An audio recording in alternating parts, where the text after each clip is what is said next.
A liberal journalist walks up to a royal guard, mocking him and trying to get a reaction.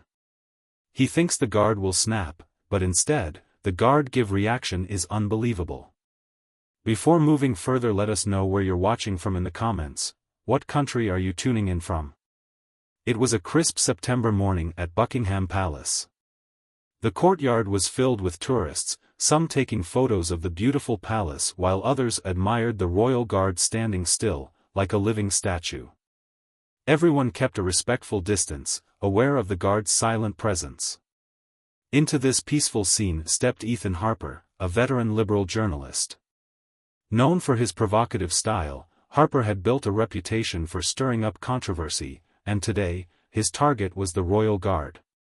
To him, the guard was just another outdated symbol of tradition, something he was determined to expose for being irrelevant. As Harper adjusted his press badge and set up his camera, he felt a surge of confidence. He had done this countless times before, pushing people into reactions, getting them to break, and turning it into a story. He was sure the guard would be no different. To Harper, this was just another target for his latest agenda. Harper took a step closer to the royal guard, his voice carrying across the courtyard as he began his first attack. "Look at this," Harper said loudly, gesturing at the guard's ceremonial uniform. "This is what we're still holding on to. An outdated display of imperialism. A costume that's stuck in the past." He smirked as he watched a few tourists glance nervously at each other. He kept going, his words sharp and aimed directly at the guard. "This guy just stands here all day, frozen in time. Not moving, not doing anything useful. Just a reminder of a bygone era. Who even needs this anymore?" Some of the tourists, feeling uncomfortable with the harsh criticism, started to take a step back. They sensed something wasn't right, and didn't want to be caught in the middle of a confrontation.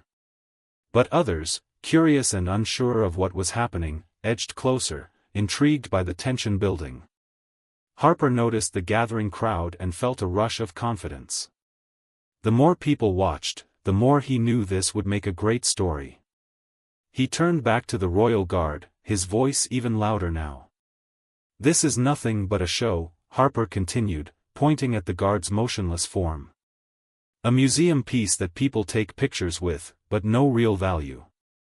Just an image of a military force that doesn't even matter anymore. This is what Britain calls strength." The tourists started murmuring among themselves, some clearly uncomfortable, while others stood in awkward silence. Harper leaned in closer, his voice now filled with mockery. "You're just here for the tourists, aren't you? No real purpose, just standing there, looking pretty." He paused, studying the guard's stoic face, hoping for any sign of a reaction. "I bet you can't even speak for yourself," Harper said, his words now clearly aimed to provoke. "This whole thing is just a charade, isn't it? You're nothing but a figurehead in a forgotten empire." The tension in the air grew thicker as Harper's words continued to cut deeper. Some of the tourists began shaking their heads, clearly upset by what they were hearing, while others stood frozen, watching the unfolding spectacle. Harper's attack was deliberate, hoping to get the exact reaction he wanted. The royal guard stood completely still, his posture perfect, not a muscle moving. As Harper continued his verbal attack, the guard didn't flinch, didn't show any sign of anger or frustration. He was like a statue, unmoving and silent. His eyes remained fixed forward, focused on his duty, not on the journalist standing in front of him. Harper took a step closer, his voice growing louder, but the royal guard didn't budge. The crowd watched in silence, sensing the tension building. Harper's words fell on the guard like water on stone, nothing got through. As the minutes passed, Harper's frustration began to grow. He had expected a reaction, some sign of emotion, even a shift in the guard's posture. But the guard remained perfectly still, his face a calm mask of discipline.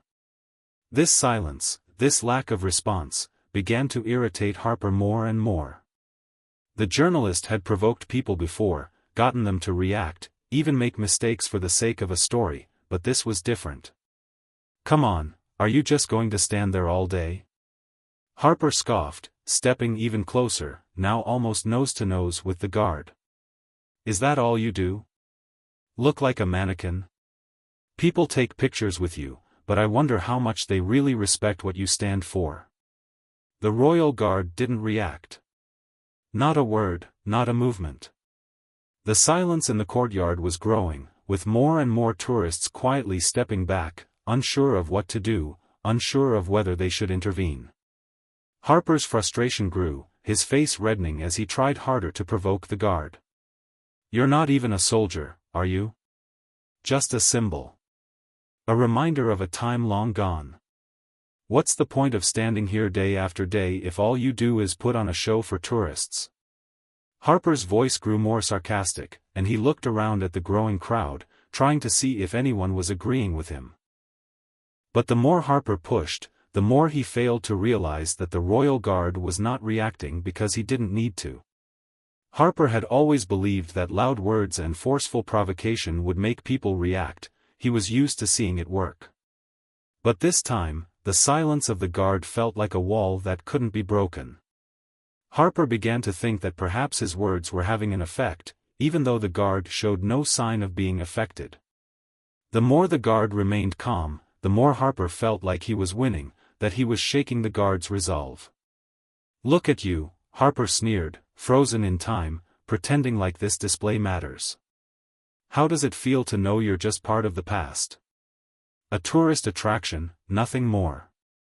The royal guard's silence, however, spoke louder than any words Harper could say.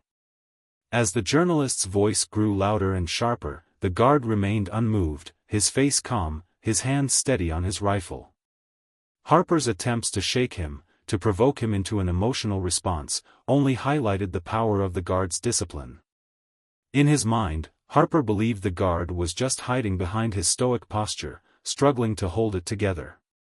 But in reality, the royal guard's silence was a lesson in control and strength, something that Harper could never truly understand.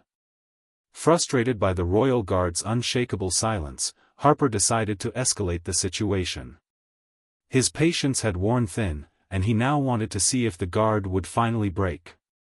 The tourists around him had started to notice the growing tension, some shifting nervously while others filmed with their phones, unsure of what would happen next. With a smug smile, Harper took another step forward, closer to the royal guard. The crowd around him seemed to hold their breath as Harper made his move. This time, instead of just speaking, he reached for one of the royal guard's medals hanging on his chest. It was a bold move, a direct challenge to the guard's authority and the significance of his service. Harper's fingers brushed against the ribbon of a medal, his voice dripping with mockery. "Oh, look at this," he said loudly, spinning around to face the crowd. "A medal for standing still. Must be nice to get these for doing absolutely nothing." His words were sharp and calculated, hoping to provoke a reaction that would give him the story he'd been pushing for. "Participation trophies for soldiers, huh? This is what you're defending, right? A costume and some shiny trinkets?" The tourists around them shifted uncomfortably. Some stepped back, clearly sensing that the situation was about to go too far, while others seemed hesitant to look away from the confrontation. The crowd had grown tense, caught between curiosity and unease. Harper continued, feeding off the growing discomfort, hoping his words would strike a nerve. But something changed in the royal guard. Despite Harper's taunts and personal attacks, the guard didn't break his stance, didn't shift his posture or speak a word.